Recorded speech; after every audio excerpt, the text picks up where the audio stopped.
New developments with the GIN project in West End. 2 men charged in the U.S. for the murder of 2 Bahamians, and a local businessman expressing faith in the Grand Bahama economy.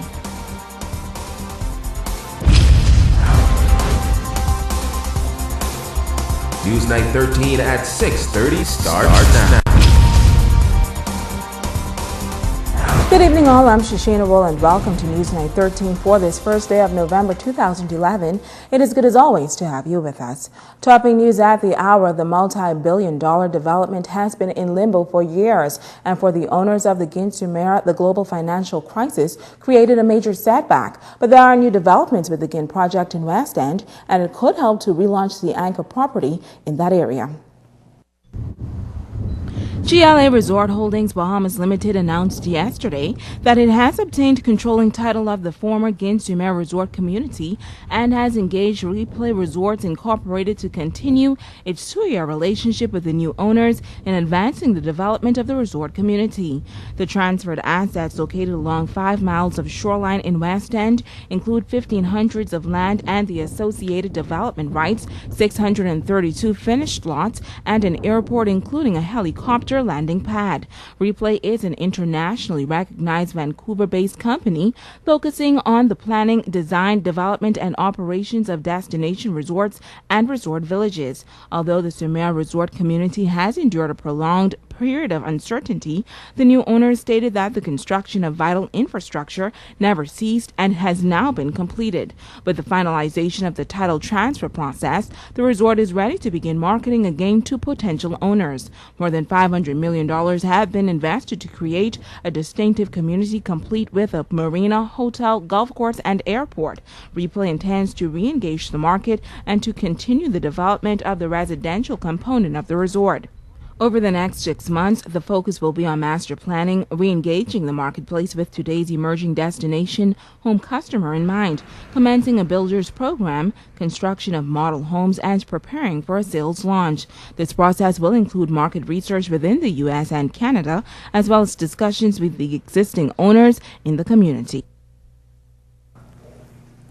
Meantime, the tug-of-war continues over land ownership in the Hannah Hill community. 2 weeks ago, more than 70 residents staged a protest after they claimed that persons came forward to challenge their right to the land. Well, last night, the group assembled at the Solid Rock Church in Hannah Hill for a town meeting. At the end of the evening, residents came together to form an association. Pastor Simeon Oughton was elected as one of the leaders of the group. We came tonight really to get some answers for direction as to how we should proceed with the land issue here in Hannah Hill, 8 Mile Rock.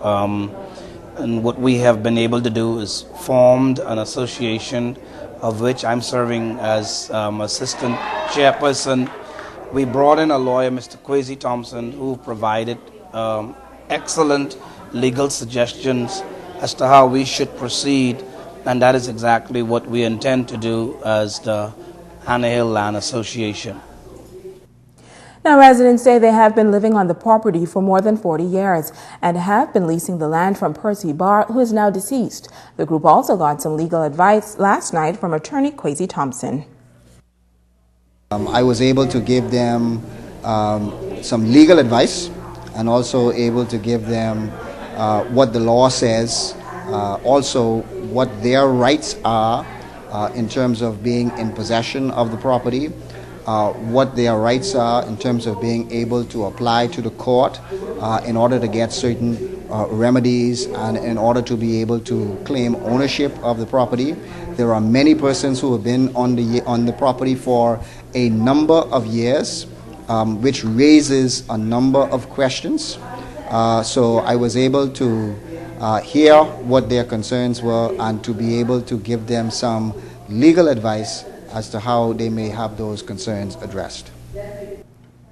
Meanwhile, the Grant family is claiming ownership of the land, heir to the estate. Trinard Tynes told ZNS News that his family is prepared to take action to prove that they are the true and rightful owners. In other news, a male pedestrian is dead following a traffic accident on Coral Road last night. 48-year-old Randy Walter Petty, a resident of Imperial Park was struck by a black Ford F-150 truck near the NBC Plaza around 9:20 last night. Police say the driver of the truck was traveling south on Coral Road when the accident occurred. Petty sustained multiple severe injuries and was taken to hospital where he later died. The vehicle involved incurred damage to the front right section. Petty is the second man to die in a traffic accident in the northern Bahamas within the past week. An accident on the SC Boodle Highway, Freeport, Friday night in Apico claimed the life of Omar Penn. Police say speed may have been a factor in that accident. The Pembroke Pines Police Department in Florida has confirmed that 2 suspects have been arrested for the fatal shooting of 2 Grand Bahama men. The victims, Dino Reed and Michael Knowles, both graduates of the St. George's High School, were shot to death near the 1100 block of Southwest 16th Street of Pembroke Pines on Friday night. Police also confirmed that a 3rd man was shot during that incident and is currently hospitalized in Florida. Now, ZNS News has confirmed that he has been identified as Ashley Adderley. This morning, the Pembroke Pines Police Department announced that the 2 suspects have been charged before the court for the crime. The first suspect has been charged with 2 counts of first-degree murder and 1 count of attempted first-degree murder. Now, the second suspect has been charged with 2 counts of third-degree murder and 1 count of attempted third-degree murder. A 17-year-old male is in custody and their search is underway for 2 other suspects following an armed robbery last night. Police say around 5:30 yesterday afternoon, 3 masked men, 1 armed with a gun, entered a house on Murchison Drive where they robbed several men of cash and other personal effects. The culprits then fled on foot. Police say a short time later they were acting on information and was able to arrest the 17-year-old. Investigations are continuing. Well, 2 former police officers were charged in Freeport's Magistrate Court this afternoon with stealing by reason of employment. The former officers, Racine Milford and Tony Griffin, both pleaded not guilty to the charges and were granted bail in the amount of $5,000 with 1 surety. They were ordered to return to court on April 24th of next year. In other news, a noted union leader is expressing concern tonight about the state of labor in the country. Sabrina Brown reports. Tonight's Facebook story of the night is brought to you by Sky Bahamas. President of the National Congress of Trade Unions, Jennifer Isaacs Dotson, says the labor movement has paved the way for many of the benefits workers now enjoy. And she says while unions are still vital to the workforce today, she believes there is a lack of respect for the trade union movement in the country. We don't see government speaking to the union as much as they need to on very, very critical issues that affect workers. Just about everything in this country that is done affects workers. And a lot of times the unions or the Congress is left out of the picture. We just feel that our government has to understand that the workers of this country have moved us to where we are today and that we're not going anywhere. You will have to at some point come and talk to us. The veteran trade unionist says social dialogue is the key to resolving any issue, and she's calling for a more consultative approach. TRI-4, which was established in Nassau, which is the tripartite body dealing, in some countries it's known as C1144. We have met about twice and then all of a sudden there has not been any meetings. Barbados is the prime example of social dialogue. Their government respects the unions and their government dialogues with the unions no matter on any issue, because it's only through that arrangement, that tripartite consultation, that truly any problems within the country can be addressed.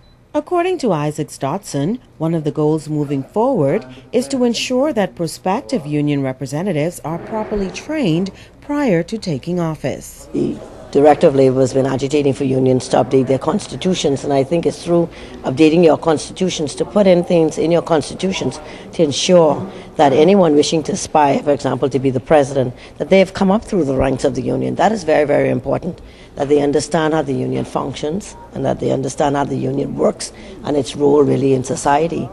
Sabrina Brown, ZNS News.